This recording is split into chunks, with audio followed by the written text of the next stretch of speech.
do while you do your politics, as I agreed, is to talk on some of the important topics which can be also then publicized, especially to start off with foreign affairs, because after I made my speech in Oman, people want to know what the global power situation is. As I said, there will be by 2053 powers, China, India and USA. So our foreign policy must be based on how we work with these countries. We can't be outside that. In this respect, the most important issue now is a sort of a shift in the global power, where USA is working with Russia to bring the Ukraine war to an end, and is being opposed by some of the European countries. This also, what has taken place recently, also has a bearing on Sri Lanka. And I thought I should raise that issue also. You all know the war is, and in the world, the different countries have different views. Some regarded the direct invasion by Russia into Ukraine, which has to be certainly repaired. There are others who treat it as a far more complex issue, and a few who think that Ukraine should be a part of Russia. So it's in this background that this war has gone on, and the war has not stopped. That has been the issue that has concerned us, especially under President Biden. There were attempts to handle this, and Gaza and Taiwan, all of it led to really an increase in tension and the probability of war. Now we find a different situation with President Trump coming in and trying to tackle how to bring the war to an end.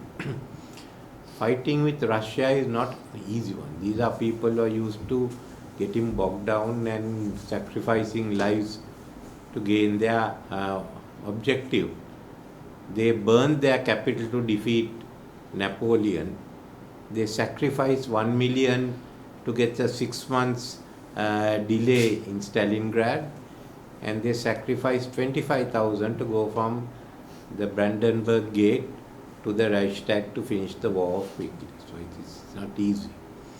So the other schemes has failed. We must see what President Trump is doing. It's important that we try and bring some of these conflicts to an end.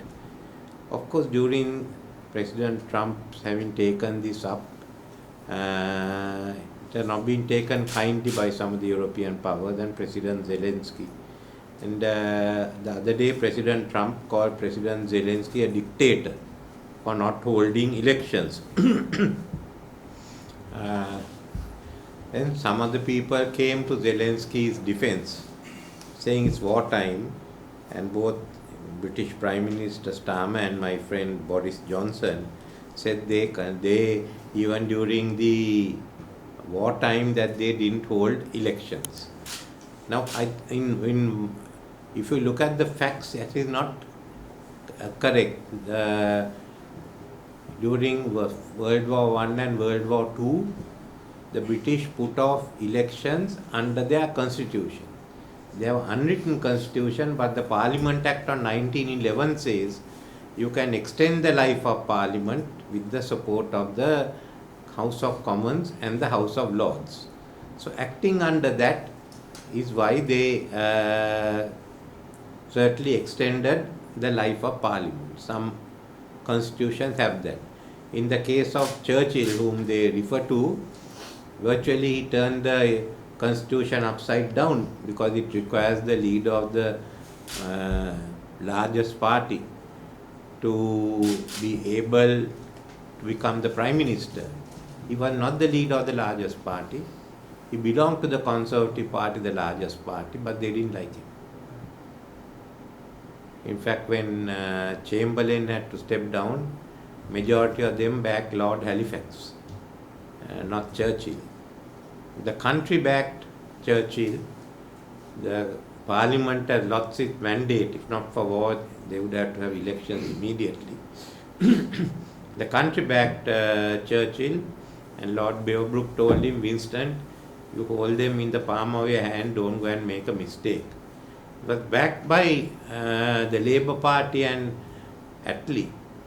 When the Labour Party at its conference sent a reply saying they are not willing to serve under Chamberlain. So actually, Winston Churchill grabbed power. I don't think there was any other instance. On the first day when he came to Parliament, he was cheered by the Labour Party, the Liberal Party and the Conservative rebels. The majority of the Conservatives waited and got up when Chamberlain came and cheered him. This was noticed by certainly David Magason. Magason was the chief whip, and the next day he told them, when I wave the flag, when I wave my handkerchief, as Prime Minister comes, you must get up and cheer. So it was that they called him half-breed American. So this is no comparison to Churchill law, what happened there. Similarly, Ukraine constitution says parliament elections need not be held when there is martial law. So that is there for the parliament. The work over the Rada, that's their parliament. And but it's very silent about the president. In America, they have been silent about the elections when they are won. So in 1812, during the war with UK, where they came and British burned the White House, they had the election on time. Similarly, in 1864, during the Civil War, Lincoln and all, they had the elections and Lincoln was re-elected. So if you don't have any, they have no provision, you have to have elections. We went through this issue in 1988.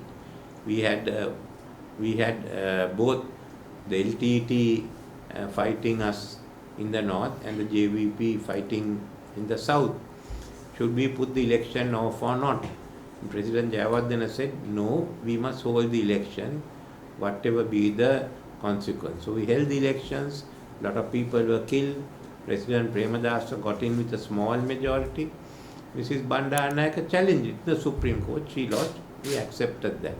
So we went through all these troubles, people being killed to hold the 1988 election. In 1993, we had provincial council elections, in the process of which both Mr. Lalit Atulat Mudali and Mr. Premadasa were killed. So we lost that also, but we held the elections. In 1994, we lost Mr. Gamini Disanayaka and some of the others.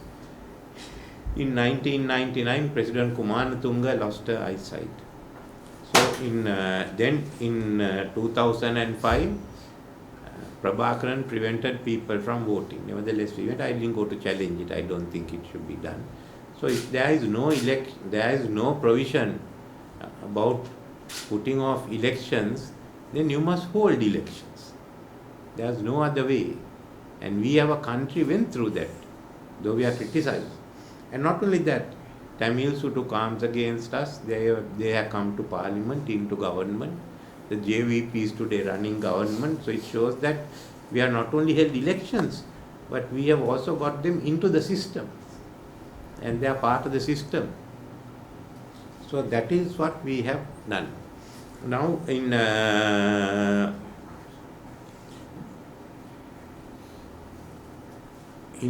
Ukraine, they have not done that. So President Trump was correct. They had passed a resolution yesterday. But that does not make it legal. It is not legal. The work for Anurada then must act under the constitution, because the preamble says people's sovereignty is exercised by the parliament, and Article 5 says people hold power directly and through bodies of state power. So then they must, I think, they must at least present act to Parliament and get it passed. And if it's, then of course it will be scrutinized by the Constitutional Council. I am not saying for them to give up. They are having a war, they are fighting it with Russia. But they should follow the Constitution. Now this is where I have a problem, because we are treated one way and the Ukrainians are treated the other way. In our country, I put off the local authority elections, still people could go to